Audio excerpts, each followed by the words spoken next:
Дали се сеќаваме што зборувавме минатиот пат? Некако беше во склад и со поуката. Зборувавме од Римјаните 8 глава. Најповеќе се задржавме на првиот стих и темата се носеше наслов Во Христа нема осуда. Сега носи наслов оваа тема Останете во Христа. И читам дека затоа и битна темата, гјаволот можеби не сака да се збори за ова, затоа што ние сите скоро, дај Боже да има некој исклучок, и имаме проблем со ова.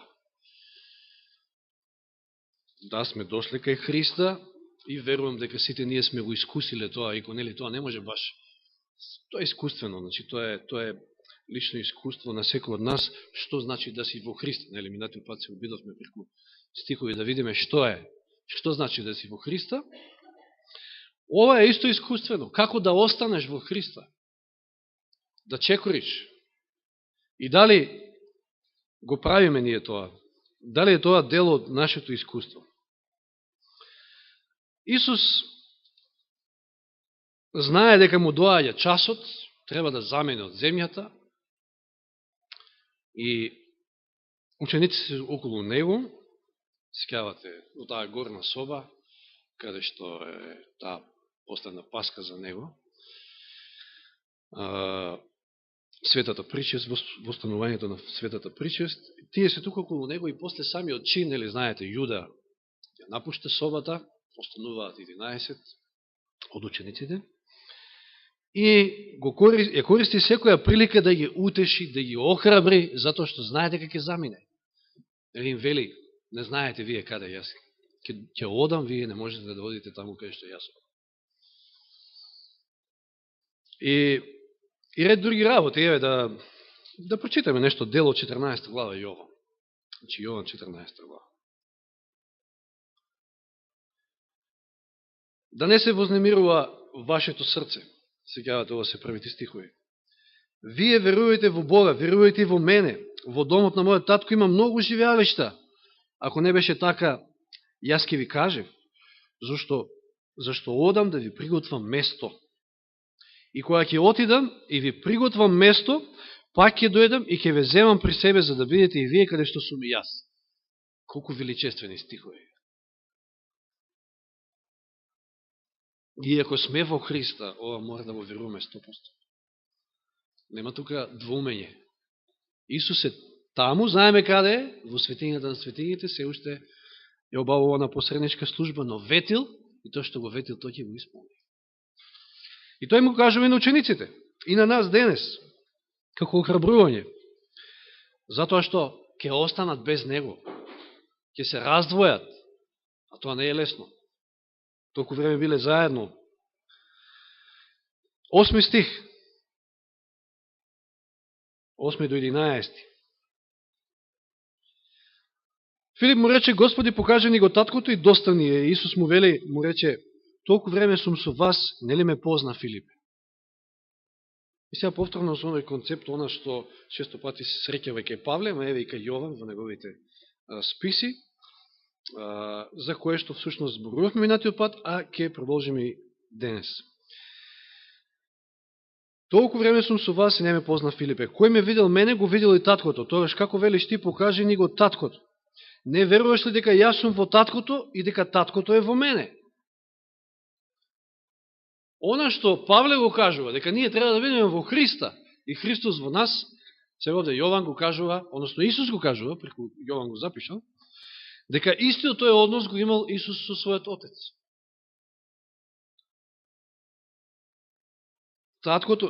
Таткото е во мене, јас сум во таткото и таткото е во мене. Зборовите што ви ги кажувам, не ги зборувам од себе. Таткото кој е во мене, тој ги прави делата. И зборовите и делата се од таткото.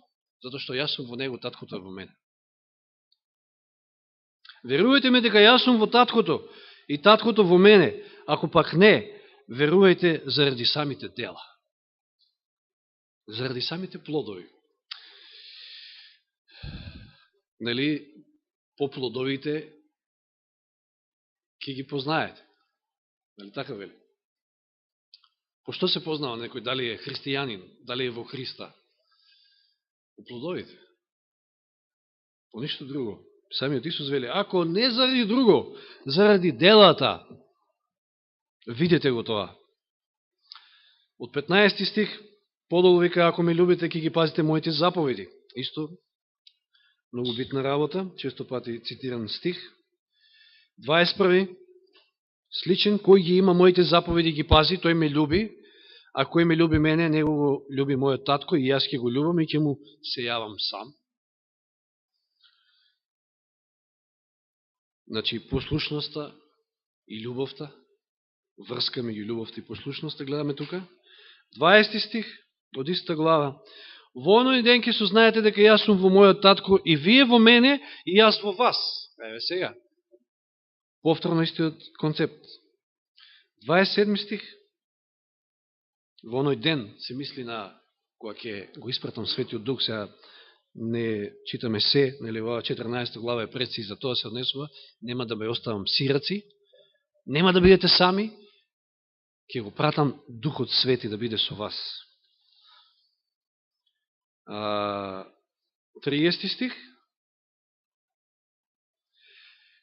Нека зборувам уште многу со вас, значи уште се во горната соба, зашто доаѓа кнезот на овој свет, тој нема ништо во мене. Многу силен стих исто.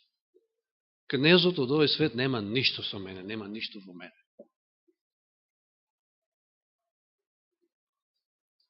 И заминуваат од горната соба и се движат кон Гециманија.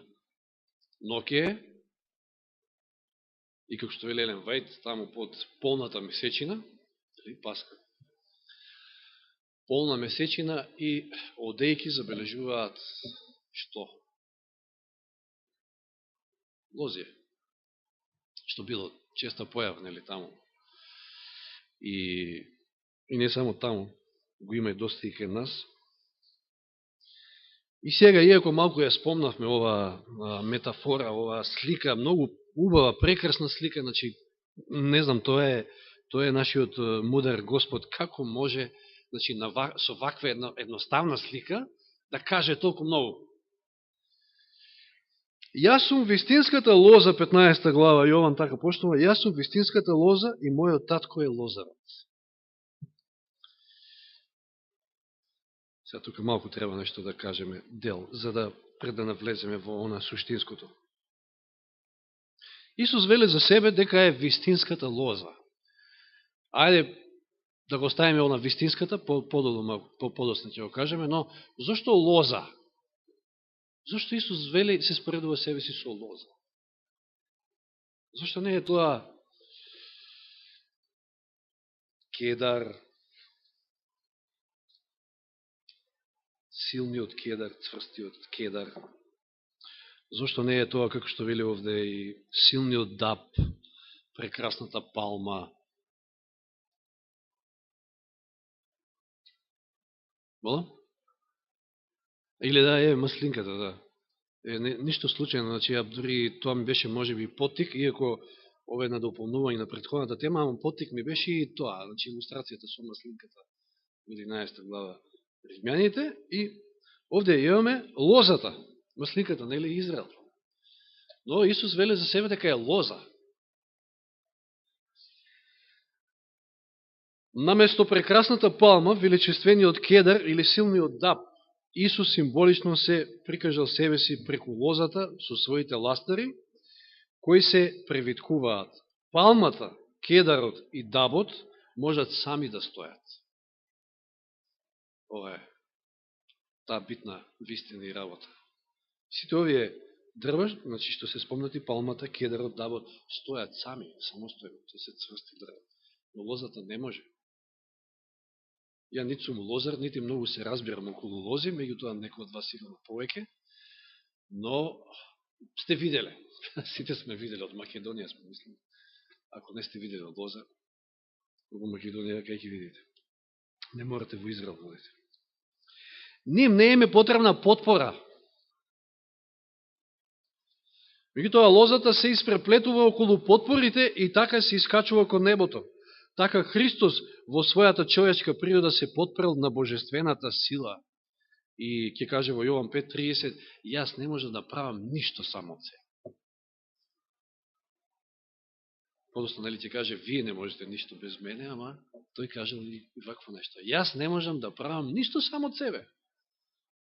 Каква прекрасна слика за тоа. Како ние можеме исто.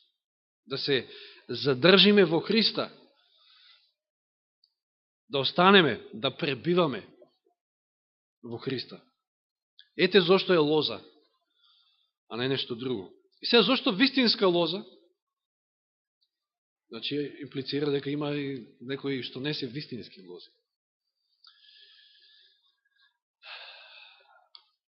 Низ целиот Стар Завет, кој е представен преку лоза? Има многу стихови. Израел. Еве, Исаија 5 глава. Значи, така, малку поударни делови. Не мора се да читаме, ама некои кои што ги сметав јас да поударни. 5 глава Исаија, од неодамна ги спомнахме овие стихови, но да се подсетиме. Израел се сметал себе си за таа лоза, но еве Исаија што пророкува и што било. Ке му ја запевам на својот воздобен, значи од први стих 5 глава Исаија, песната на мојот љубен, на неговото лозие. Мојот љубен имаше лозие на плодно риче, го ископа, ги исчисти камењата, го засади со благородна лоза. Со благородна лоза, значи. Исчистено. Се што треба да се направи, за да таа лоза роди плод. Среде него тој изгради стражарница и стави пивница во него, винарница. Се надеваше дека ќе роди добро грозје, но тоа роди диво грозје, кисело, како стои на други места. Сега, ерусалемски жители и луѓе јудејци, пресудете меѓу мене и моето лозие. Што можев уште да направам за своето лозие, па што веќе не го направив? Се надевав дека ќе роди добро грозје, а ете роди кисело грозје.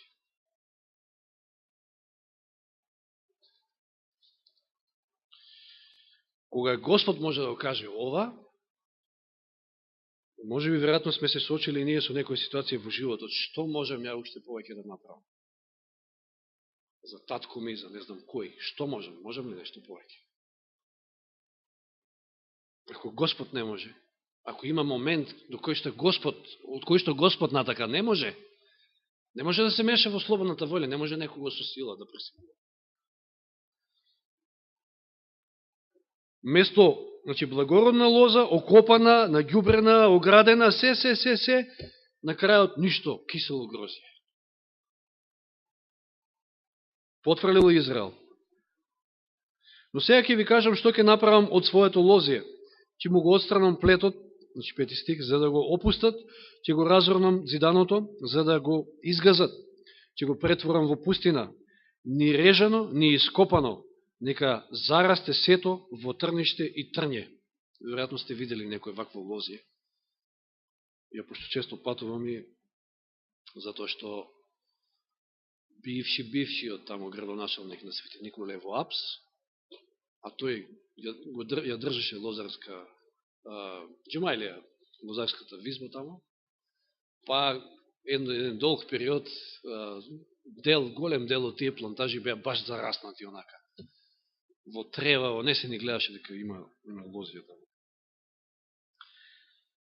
Да го изгазат, ќе го претворам во пустина, ни режено, ни ископано, ништо, нека зарасне сето во трништи и трње, ќе им забранам на облаците да не леат дошт на него дори. И, кажува во 7 стих, лозјето на Господа над воинствата е Израелевиот дом, неговиот избран расад, луѓето јудејци. Избраниот расад, еве избраните. Или Еремија, уште овој стих, Еремија 2:21.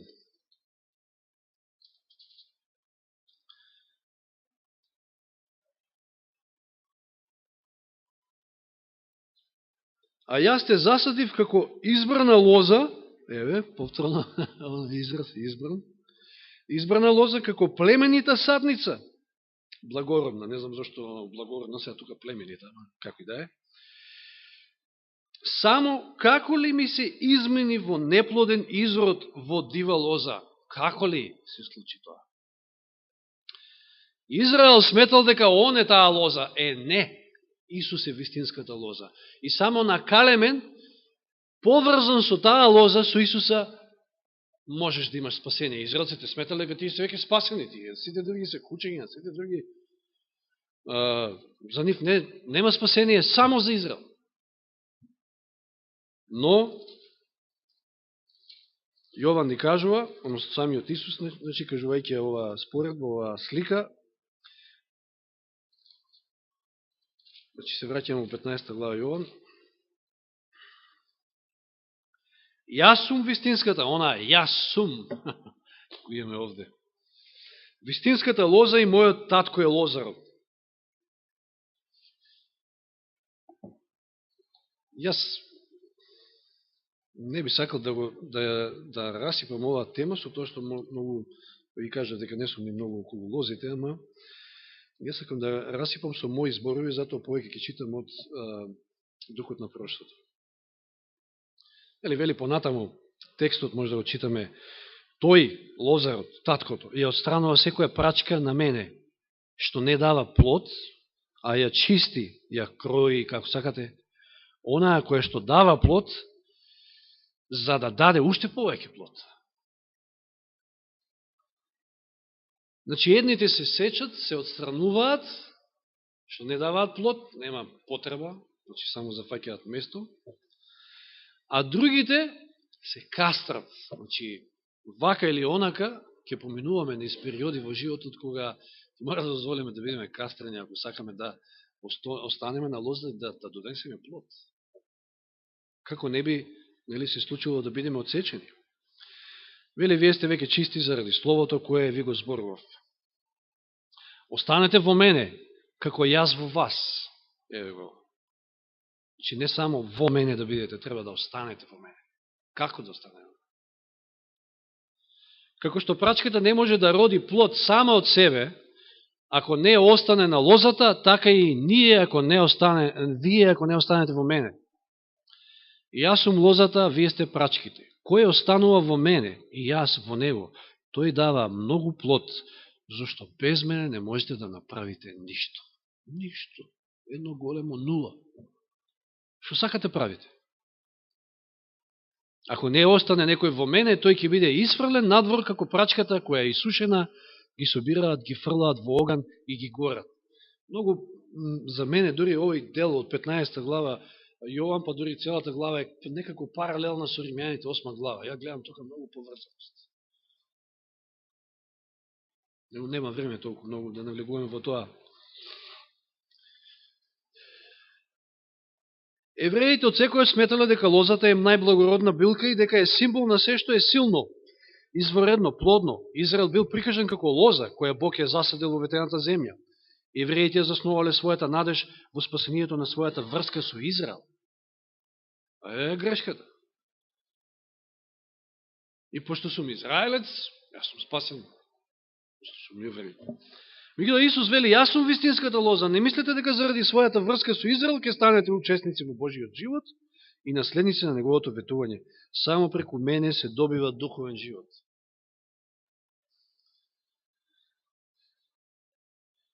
Јас сум лозата, а вие сте прачките. Им рекол Христос на своите ученици. Иако наскоро требало се одвои од нив, нивното духовно единство со него требало да остане непроменето. Да, Исус ке замени, ама единството мора да остане. Ние сите сме денеска, ние сме се родили, живееме, без да го видиме Исуса. Не сме имали таа предност како учениците. Не сме имали ни таа загуба, да кажам така, нели, тоа раздвојување, како Исус заминал. Но и тие, и ние треба да одржуваме духовно единство со Него. Поврзаноста на прачката со лозата, рекол тој, ја представува врската што вие треба да ја одржувате со мене. Значи, мора да имаме постојана врска со лозата. Ние сме тие прачки. И на калемени. Сте видели, не знам дали сте видели некојаш како се калеми.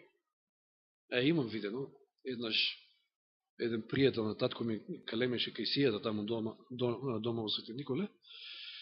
И успеа калемот, често пати се случува да не успеа, да не успее, да нема плод, или пак воопшто ќе се исуши, да речеме, гранчето. И тоа е цела уметност. Тоа е таков спој се прави, па се, нели, заштитува спојот кај што е меѓу калемот и остатокот од гранката од дрвото, кој што се калеми. И нормално треба време, па со смола таму, не знам што се мачка, значи сето тоа е за заштита од разноразни влијанија. Тоа е толку нежно нешто, еден нежен процес. Калемот се калеми на жива прачка и влакно по влакно, жиличка по жиличка зараснува со лозата. Животот на лозата представува живот на прачката. А видите ли што значи да бидеш во Христа и да останеш во Христа? Животот на лозата станува живот и на прачката. Па Павле ќе каже, нели, во Галатјаните 2.20, јас не живеам повеќе, Христос живее во мене. Така и душата, мртва заради престапот и гревот, добива живот преку врската со Христа. Таа врска се создава со вера во Него како во личен спасител. Грешникот ја обединува својата немоќ со Христовата сила, својата празнина со Христовото изобилство, својата слабост со Христовата немилива моќ, тоа што ја добива Христов ум. Нели Павле ќе каже во Филипјаните, имајте го Христовиот ум. Примајќи човечка природа, Христос дошол во допир со нашата природа. И колко е многу и битен и тој дел. Зошто е лоза во прашање? Зошто во Римјаните 8 глава вели дојде во тело слично на гревовното тело? За да значи, го победи гревот, го проколне гревот, дури вели тамо, и да обезбеди победа и за нас. Да ја исполни праведноста што законот ја бара. Само така можеше.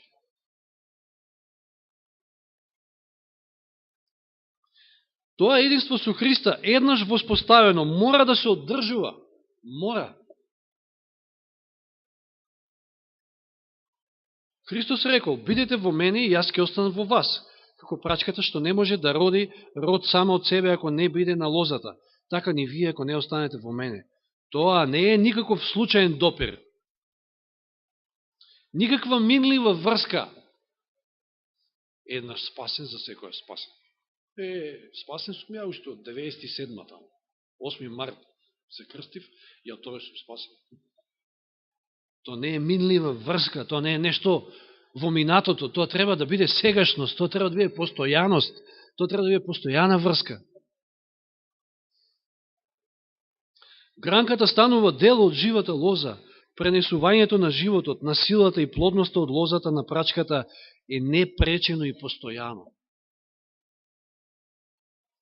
Ако се одвои од лозата, прачката не може да живее.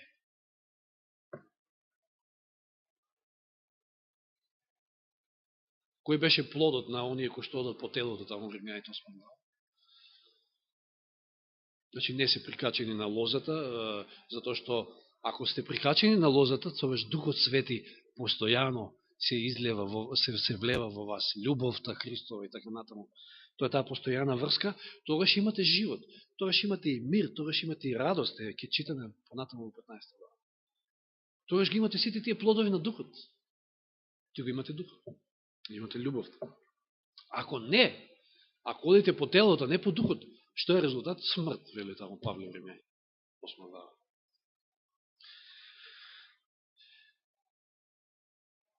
Значи, прачката одвоена од лозата не може да живее. Знаете, интересно е, лозата како лоза, прачка од лоза. Сте виделе сите. Ама баш за ништо не користи кога ќе се, кога ќе сечете, ќе се исуши, за ништо не користи. Освен за потпал, добри се за потпал, така суви, за потпал на оган.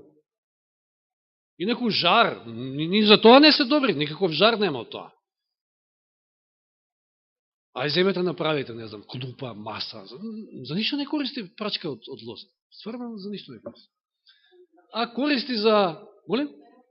За зелката, да, баш ми текна моментот, сакам да кажам, нели, оној венец што се прави за кисела зелка, која се прави, па се става, па камен, па Ама и тоа без каменот ништо не бива. Значи, чисто тоа плетот се прави, добра е за плетење, значи, да каже. Молам? А, пелети може. Може. Да. Така, да. През затоа реков за подпал, значи, кој подпалете. Меѓутоа, нешто благородно не може да направите баш нешто од лоза.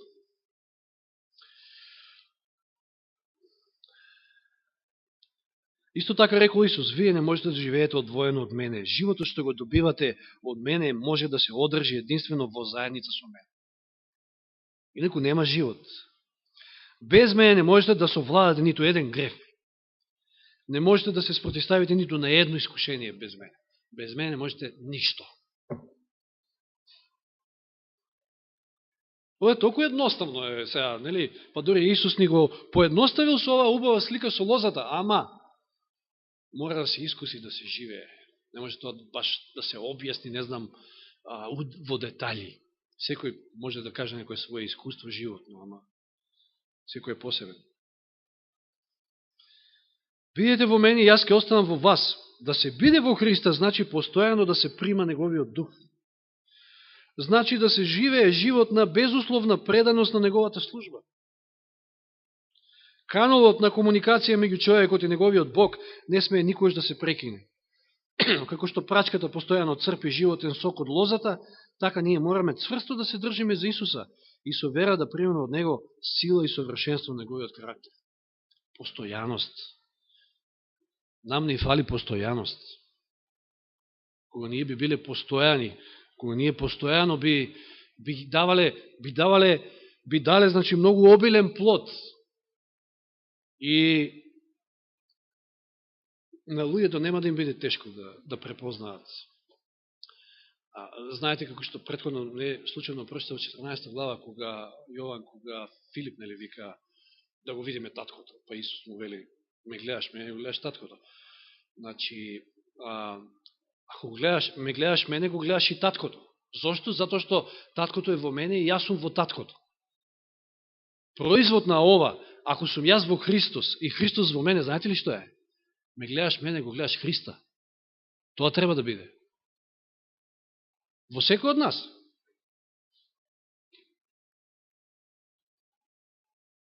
Копнеш на вековите, извините, ја значи, не спомнав воопшто. Значи, копнеш на вековите, тоа е главата, сега ќе ви кажам, да не се вознемирува вашето срце, се домисли 3 глава. Копнежот на вековите. Коренот праќа храна преку прачката до најоддалечените гранчиња. И неверојатно чудесна е лозата, значи успева скоро на сите терени, на сушен терен. Кој знае колку длабоко оди коренот, а замислите си прачката, односно еве некој гроз тамо на крајот од прачката, може да биде далеку со метри. Ама стига до таму и сокот, значи водата и се што е потребно за таа прачка да роди плод. И до најоддалечените гранчиња. Така Христос пренесува на секој верник духовна сила, се доека душата е обединета со Христа, нема опасност дека ќе овене или ќе изумре.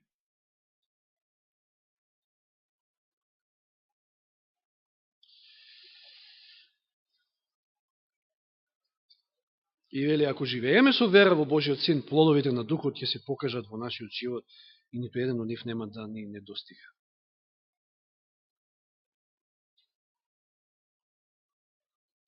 И овој дел е исто интересен за прачката која што лозарот ја сече. Еден период, додека е пресечена прачката, се уште има некој живот во себе, може пак да се врати и да се накалеми. Ама ако се исуши целосно, тогаш веќе. Па дури, сега ќе ве подсетам на сувите коски во Езекијел. Господ дури тоа може да направи. Какава е голема и чудесна неговата милост. И суви коски да ги подигне и да направи и месо и се и човек да се покаже. Ама немој да не лежиме на тоа уво, да кажам така. На нам ни е потребна постојана врска воопшто за да го имаме тој живот. Па и за да имаме исполнет и радосен живот, овој живот што го живееме, ни е потребна таа врска. Што ќе ви израдува денеска во денешно време? Што може да ви израдува? Ситуацијата во државата да не верува. Ситуацијата во светот. Младината каква ние, не знам што, било што земете. Што ќе ви израдува? Ништо. Ако ја немате оној внатрешен мир, внатрешна радост. Ништо друго. Значи, мојот татко е лозарот, тој ја сече секоја прачка на мене, што не раѓа род. И, иако калемот надворешен е споен со лозата, сепак може да не постане животна врска, тоа што кажам, може да не успее калемот. Во тој случај нема да има раст, ниту плод. Исто така и човекот може да покажува надворешна врска со Христа без вистинска поврзаност со Него преку вера. Само надворешна поврзаност. Со исповедање на верата, луѓето стануваат членови на црквата, но нивниот карактер и постапки покажуваат дали тие се поврзани со Христа. Значи, по плодовите ќе ги познаете. Ако не донесуваат род, тие се лажни лози. Нивната пропаст заради тоа што не одржуваат постојана врска со Христа е неминовна. Исто така како што прачката која ќе се исуши не може да остане на лозата. Оној што не останува во мене, вели Исус, ќе се исфрли како прачка надвор и ќе се исуши.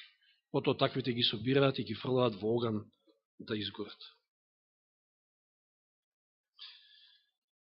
Секоја прачка што раѓа род, тој ќе ја прочисти, за да роди повеќе род.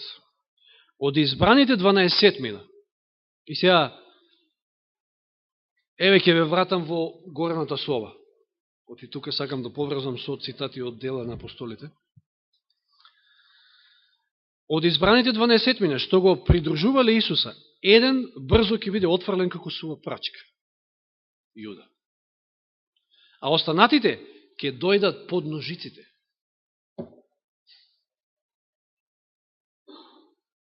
На горчлива проба. И многу скоро, нели, ќе дојдат под доста јаки ножици, кои ќе се разбегаат сите, иако, нели, Исус тој им го кажал, 14 глава Јован. Исус со свечена нежност ја објаснил целта на лозарот. Кастрението ќе биде болно. Внимавајте, ови се прекрасни цитати. Кастрението ќе биде болно, но ножиците се во рацете на таткото, не заборавите. Кастрението е болно секојаш, ама ножиците ги држи таткото. И која е целта? Да родите повеќе плод, а не да ве отфрли. Тој не работи со немилосрдна рака, ниту со рамнодушно срце. Има и такви прачки кои се влечат по земјата. Тие треба да се одвојат од земјината подлога, за која се прицврстиле со своите ластари и да се насочат кон небото. Знаете што значи во преносна смисла, не објаснува. Може би ние сме некои кои што се влечеме по земјата, никако да се одвоиме од оваа земја. Од земски глупости, вредности, некои кои што не се вредности. Да се насочиме кон небото, за да најдат своја потпора во Бога. Излишните лисја, кои што ја одземаат, значи, напразно живототворната сила, соковите, треба да се одсечат, за да не го спречуваат продирањето на исцелувачките зраци на сонцето на праведност. И сега, кај буквалната лоза, па тие лисја може да искористите за сарма. Много е вкусна сармата од лозов лист. Ако не е прска, да?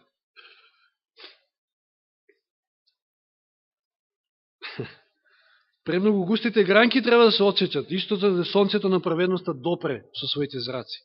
Лозарот ги сече штетните изданоци за плодот да биде поубав и пообилен.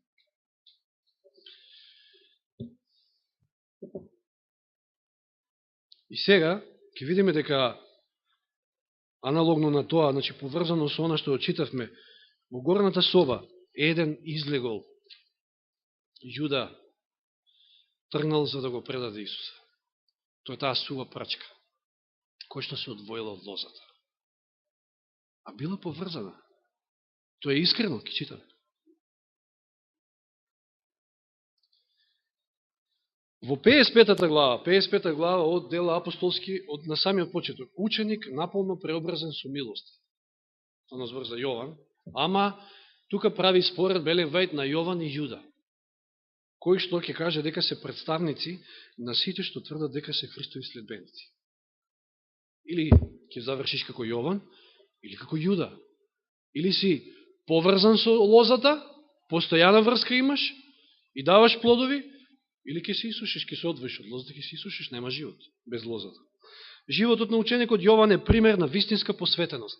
Тоа е тоа. Во Христа, да се најдеш во Христа, ете, наречете го тоа оправдување. Ама да останеш во Христа, тоа е посветување. Тоа е процес кој што трае. Во текот на годините што ги поминал во интимно дружење со Христа, интимно дружење, не за џабе е кажано. Таа нежна врска на прачката со лозата, постојана, интимна, јас во Христа, Христос во мене. Спасителот често го опоменувал, сега внимавајте која е разликата меѓу Јуда и Јован. Ова е Јован. Во сите тие години на негово растање, значи, постојано, колку пати се крои лозата? Годишно еднаш, така ли? Еве сега таму, во јануари, февруари, кога почиња Свети Трипон, нели, обично. Како почеток на закројување на лозијата, така го зимаат тука во нашите краишта. Значи, постојано ке не кастри Господ. Така било и со Јован, ама видите, Спасителот често го опоменувал и предупредувал, и што тој? Тој ги прифаќал тие опомени. Видите, не е лесно некој да ве опоменува, да ви кажува нешто, да постојано да ви укажува на некои грешки или не знам што, нели, што не е ни пријатно во ред. Меѓу нас, нели, често пати да знаеме тоа да го правиме во некоја самоправедност, па сега чекај ќе го сгазам другиот и јас со тоа ќе станам, не знам, посвет. Значи, Спасителот често го опоменувал, предупредувал и тој ги прифаќал тие опомени. Кога го сватил Христовиот божествен карактер, Јован ги увидел своите недостатоци, самиот ги увидел. Се споредувал со Исуса, го сватил, го видел Божиот карактер, не се споредувал со Петко, со Трајко, со Исуса.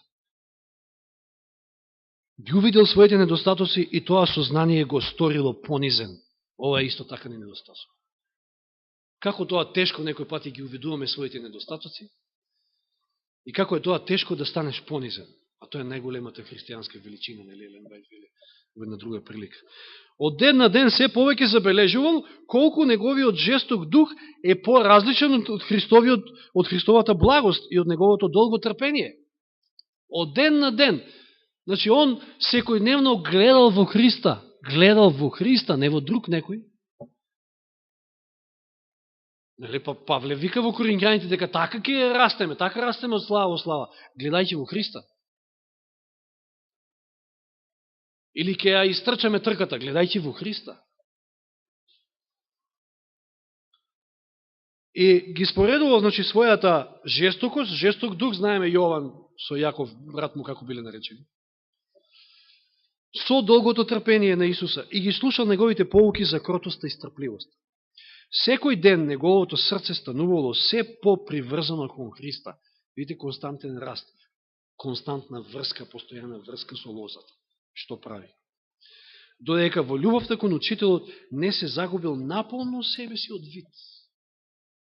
Нема гордост, оправдување со вера. Што значи фрлање на човечката гордост во прав? Нема што да се фалите. Гледајќи во Христа, нема што да се фалите. Гледајќи на братот или на сестрата, ќе се фалите, затоа што, не знам, ова правил, тоа правил, ама ја не го правам тоа. Јас сум посвет. Моќта и благоста, величеството и понизноста, силата и стрпливоста што ги забележува во секојдневниот живот на Божиот Син, го исполнили неговото срце со восхит. Својот раздразлив и славолюбив ќут наполно го ставил под контрола на преобразувачката Христова сила и божествената љубов целосно го преобразила неговиот карактер. Ама Јован, зашто бил наречен на љубениот ученик Христов? Зашто? Па постојано тука бил покрај Христа, покрај неговите нозе. Кој бил сличен таков? Од двете сестри на Лазар? Марија. Тоа е едно, тоа е највредно, тоа е најбитното. Врската со лозата. Плодот ќе дојде. Джабе се вознемируваш, се трудиш, викав за многу нешта, вика се грижиш на Марта и Вели. Тоа едно е најбитно.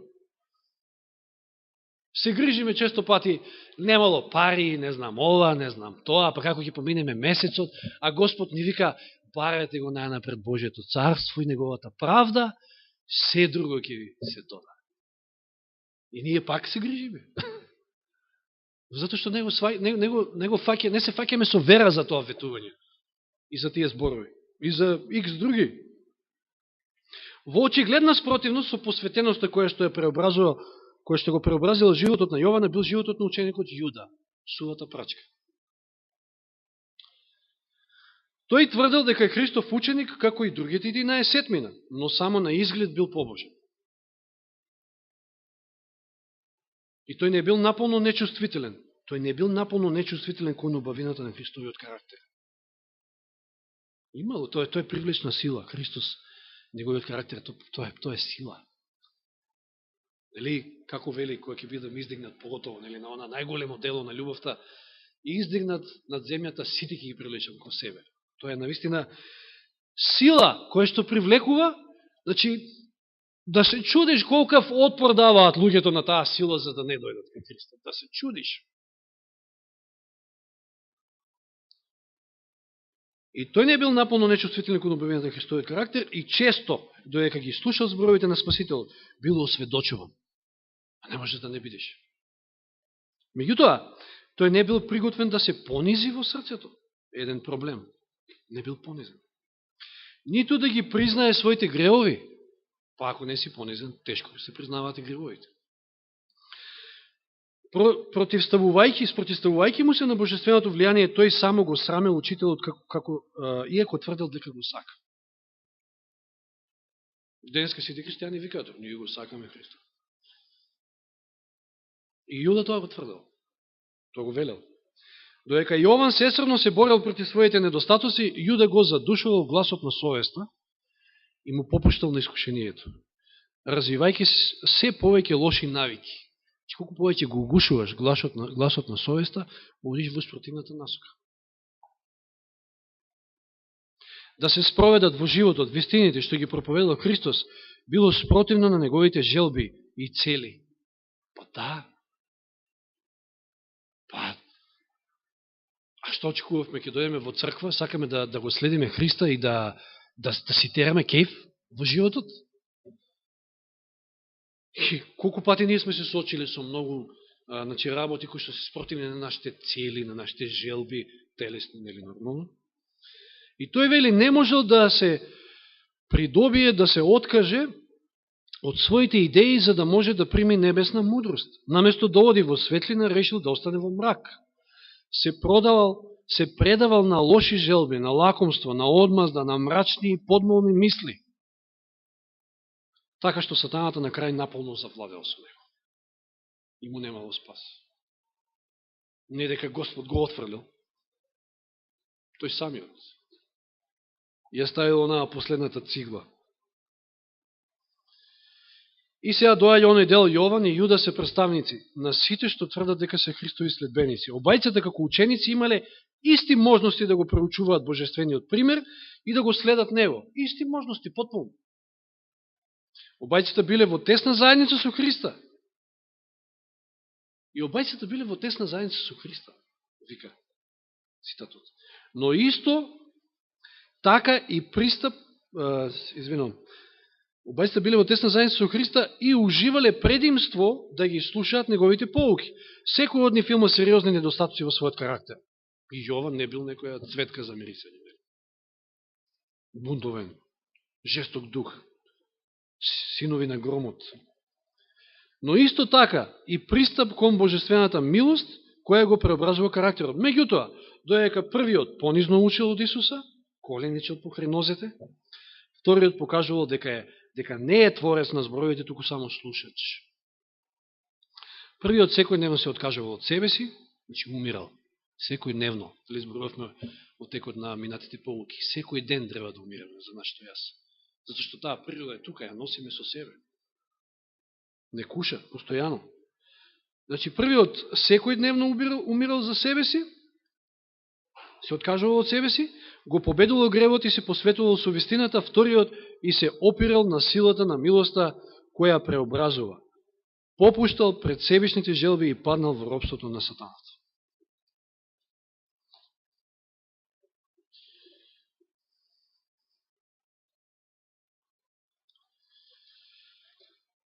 Само би прочитал уште остатокот од неколку стих од 15 глава Јован и ќе привршим. Значи, откако ќе каже Исус, без мене не можете да направите ништо. Ако некој не остане во мене, тој ќе биде исфрлен надвор како прачката која е исушена, ги собираат, ги фрлаат во оган и ги горат. Ако останете во мене и ако моите зборови останат во вас, сега практично Исус кажува што значи да се остане во Христа. Да живееш според секој збор, секој слово што доаѓа од Божјата уста. Тоа значи да останеш во Христа. Да останеш во вистината, да останеш во неговата наука, со други зборови. Ако останете во мене, ако моите зборови останат во вас, барајте што и да посакате, и ќе ви биде. Мојот татко се прославува со тоа што ќе давате многу плод и ќе бидете мои ученици. Како тоа 18 глава Откровение ќе биде исполнета целата земја со славата Божја? Како се прославува таткото? Со тоа што ќе имате христијани, кои што имале постојана врска со лозата и дале многу плод.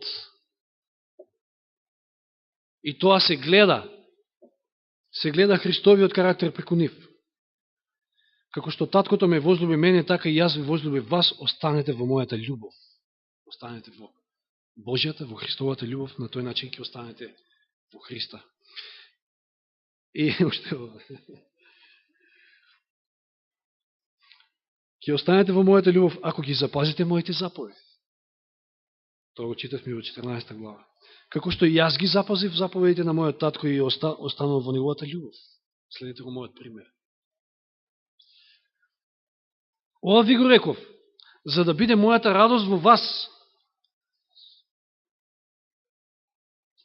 и вашата радост да биде полна. Сакате полна радост? Сакате исполнет радосен живот, мир, како што вели Римјаните 5.1, оправдани преку вера, преку Исуса Христа, што имаме? Мир. Мир со Бога. Помирени сме со Бога. И мир, и радост, полна радост, исполнет живот. Тоа се може да го возможи само онаа постојана врска со лозата, со Исуса Христа. Без него не можеме ништо.